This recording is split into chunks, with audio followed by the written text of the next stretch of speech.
ডেমোগ্ৰাফি mission কৰিব খুজিছে যাৰ লক্ষ্যই হ'ব ডিটেক্ট ডিলিট এণ্ড ডিপোৰ্ট। এইটো প্ৰথমবাৰৰ বাবে ভাৰত চৰকাৰে ইমান স্পষ্ট ভাষাত কথাখিনি কৈছে। অসম ডেমোগ্ৰাফিক চেঞ্জৰ এটা ডাঙৰ ভিক্টিম।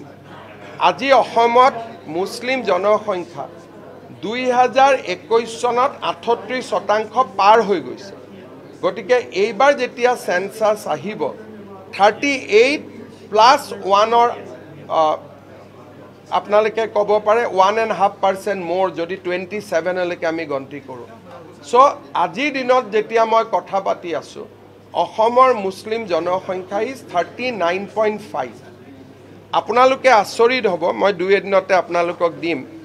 ইভেন মাজুলীৰ দৰে অঞ্চলত মুছলিম জনসংখ্যা বাঢ়িছে 100%। 100% মুছলিম জনসংখ্যা বাঢ়িছে।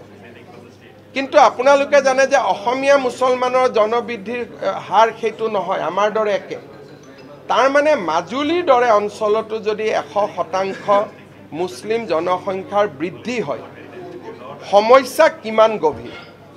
যদি অসমত আমি 40% মুছলমান বুলি ধৰি লওঁ, হিন্দু 60, খ্ৰীষ্টিয়ান আছে 6 to 7%, তাৰ লগত বাহিৰৰ পৰা অহা আৰু কিছু মানুহ যদি আমি বাদ দি দিওঁ, তেতিয়াহ'লে অসমীয়া হিন্দু মানুহৰ সংখ্যা আজিৰ ডেটত অসমত 40%ৰ ওপৰত নহয়। আৰু এইবিলাক গোটেই 11ৰ ওপৰত কৰা প্ৰজেকশ্যন। গতিকে এইটো বিষয় যথেষ্ট চিন্তাৰ বিষয় আৰু এই বিষয়টোলৈ আমি সকলো চিন্তিত। বহুদিনীয়া দিল্লীৰ লগত কথা বতৰা পতাৰ পিছত প্ৰথমবাৰ প্ৰধানমন্ত্ৰী ডাঙৰীয়াই 15 আগষ্টত আৰু যোৱা পৰহি গৃহমন্ত্ৰী ডাঙৰীয়াই ডেমোগ্ৰাফি মিছনৰ কথাটো উল্লেখ কৰিছে। বিষয়টোৰ সন্দৰ্ভত ইয়াৰ লক্ষ্য কি হ'ব, উদ্দেশ্য কি হ'ব আৰু অলপ জানিব লাগিব। গৃহমন্ত্ৰী ডাঙৰীয়াক অহাবাৰ লগ পালে মই আৰু বুজি আহিবৰ বাবে চেষ্টা কৰিম। ডেমোগ্ৰাফি মিছন কৰিব খুজিছে যাৰ লক্ষ্যই হ'ব ডিটেক্ট ডিলিট এণ্ড ডিপোৰ্ট। এইটো প্ৰথমবাৰৰ বাবে ভাৰত চৰকাৰে ইমান স্পষ্ট ভাষাত কথাখিনি কৈছে। অসম ডেমোগ্ৰাফিক চেঞ্জৰ এটা ডাঙৰ ভিক্টিম। আজি অসমত মুছলিম জনসংখ্যা 2021 চনত 38% পাৰ হৈ গৈছে। গতিকে এইবাৰ যেতিয়া সেন্সাস আহিব 38+1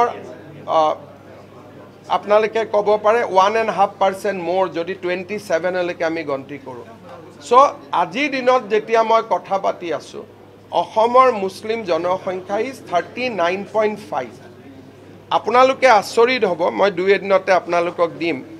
ইভেন মাজুলীৰ দৰে অঞ্চলত মুছলিম জনসংখ্যা বাঢ়িছে 100%। 100% মুছলিম জনসংখ্যা বাঢ়িছে। কিন্তু আপোনালোকে জানে যে অসমীয়া মুছলমানৰ জনবৃদ্ধিৰ হাৰ সেইটো নহয়, আমাৰ দৰে একে।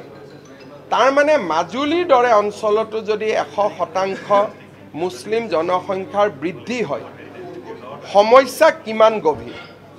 যদি অসমত আমি 40% মুছলমান বুলি ধৰি লওঁ, হিন্দু 60, খ্ৰীষ্টিয়ান আছে 6 to 7%, তাৰ লগত বাহিৰৰ পৰা অহা আৰু কিছু মানুহ যদি আমি বাদ দি দিওঁ, তেতিয়াহ'লে অসমীয়া হিন্দু মানুহৰ সংখ্যা আজিৰ ডেটত অসমত 40%ৰ ওপৰত নহয়।